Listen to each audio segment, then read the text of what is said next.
What is going on, guys? My name is AK, back again with another YouTube video, and in today's video I'm going to be giving you loads of tips and tricks to always clutch up in search and destroy, maybe in control as well. Just tips and tricks in general that will help you clutch up more. So I'm talking like 1v1s, 1v2s, 1v3s even, or on control if there's only a couple of lives left and you want to try and know how to focus properly so that you can win a lot more, because they really are quite influential. If you can win a big 1v3 or a big 1v2 that sort of flips the momentum of the game, that can get you sort of playing a lot better, and it can also get your team playing a lot better. So in today's video I'll be showing you all my tips and tricks that I use to win as many clutch rounds as possible. Now, I had planned on having a search and destroy from a pro point we played yesterday in the background. A really sick Garrison gameplay. I think I dropped like 16 kills or something. Really good, but typical theaters being useless. So you're going to have to settle with some pubs S&D, which yeah, isn't great. With that said done, let's jump straight into the tips. So tip number one is take a deep breath. If you find that you're in that clutch situation, maybe a trade ran away, and so you've got a couple of seconds, just take a deep breath. Think, okay, so just think logically. Take a second to think, what am I going to do? What do I need to do to sort of win? And just focus up. Now, if you're thinking really frantically and sort of not sort of thinking properly about how you're going to play, like you might do if there were teammates alive, I know how it feels when you're the last one alive. But yeah, you need to get your head in the zone, start thinking logically, start thinking sensibly about how you're actually going to win the round.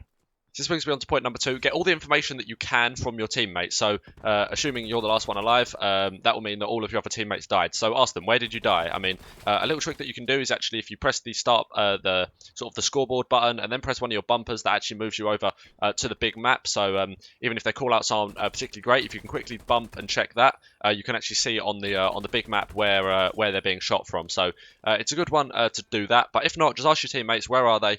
So you can sort of start to get a nice mental image of where all of the enemies are going to be, and then potentially what they're doing.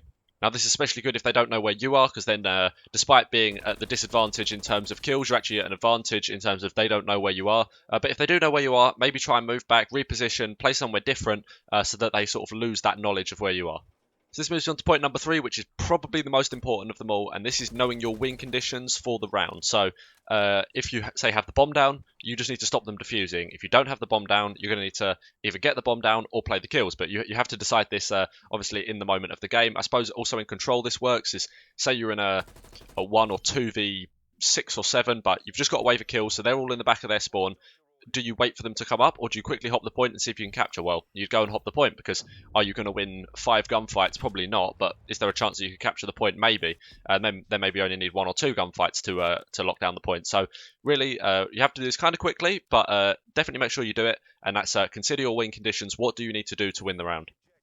Now, I see this all the time on Search and Destroy. It's when the bomb's down, and say it's a 1v1 or a 1v2, and they're maybe at 15 seconds or 16 seconds or so, they've checked there's nothing on the bomb. Now, it takes 7.5 to defuse, so if you can check the bomb at 7.5 seconds, or just slightly after 7.5, you know that if you can get them off the bomb, you're going to win the round. But I see people that go and check the bomb at 10 seconds, at 9 seconds, and if the player manages to pick up the kill, that then does give them a good couple of seconds to hop on the bomb and actually defuse it to win the round. So make sure that you're playing sensible and that you know your win condition, and that's a good example of that. Moving on to number 4, practice your 1v1s and your 2v2s. You can go on game battles and just do this, because it gives you a lot of time in the position where you need to clutch up. So say you're in a 1v1, pretty much, well, every round is essentially a clutch of a sort. If you're in a 2v2 and your teammate dies, that's a good practice for 1v2s, or if you get trades, that's 1v1s. So there's a lot of good practice that you get in clutching up, and this is the thing with clutching up. The more you do it, the more confident you get, the more that you can sort of trust yourself that you can actually win, or at least bring something good out of that round. So I suppose that brings you on to point number 5, which is just play as much as you can in terms of S&D and all the game modes that you might need to be clutching up in, because the more you play it, the more clutch situations you're going to get put in, and then the more confident and sort of the more trusting in your own ability to actually win these clutches will come around. So I personally have played S&D for 7 years now, so when I'm in a 1v2 or a 1v3, it's not like, oh, I'm nervous so much as to what I'm going to do. It's very sort of logical. Okay, so what do we need to do to win the round? What utility have I got to work with? Have I got any stuns and nades that I can use either for kills or information? Things like that. It's very logical, and I like to think that that's one of my good selling points as an S&D player. Now, you know what? I'll throw a little bonus tip on there. It's not so much about clutching up, but it's more if you don't win, don't win the clutch. Say it's a 1v3, you bring it down to a 1v1, and then you choke the final gunfight or something. Just try not to let it get to you, because at the end of the day, you have to consider that any clutch round is a 50-50. As well, again, depending on how many lives, might even be less than that. But even if it's a 1v1, it's a 50-50 that whether you win it or not. So if you don't win it, don't let it get to you.